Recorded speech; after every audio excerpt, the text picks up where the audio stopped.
İnsan alveri bugün dünyanın demək olar ki, bütün ölkələrində rast gəlinən ən təhlükəli cinayət növlərindən biridir. Bu cinayət həm milli, həm də beynəlxalq qanunvericiliklə qəti şəkildə qadağan edilsə də, minlərlə insan hələ də bu təhlükə ilə üz-üzə qalır. İnsan alveri müxtəlif məqsədlərlə həyata keçirilir.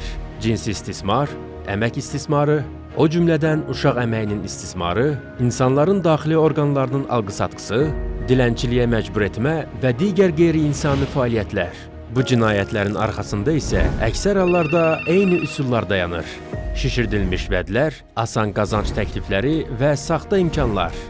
Unutmayın, insan alverindən qorunmağın ən vacib yolu aldanmamaqdır. Sizə yüksək maaşlı iş, pulsuz təhsil, rahat səyahət və ya xaricdə evlilik vəd edən elan və təkliflərə həmişə ehtiyatla yanaşın.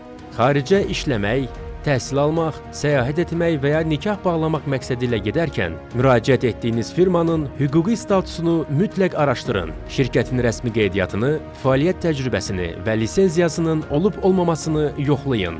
Yadda saxlayın. Xaricdə iş, təhsil və ya ailə qurmaqla bağlı hər bir təklif yalnız rəsmi müqavilə əsasında həyata keçirilməlidir. Müqavilənin şərtlərini diqqətlə oxuyun və zəruri hallarda hüquqi məsləhət almaqdan çəkinməyin. Heç bir halda pasportunuzu və digər şəxsi sənədlərinizi kənar şəxslərə verməyin.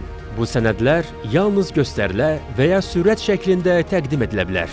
Əgər siz və ya ətrafınızdakı hər hansı bir şəxs əmək və ya cinsi istismara məruz qalırsa, susmayın. Dərhal müvafiq dövlət orqanlarına və ya yardım qurumlarına müraciət edin.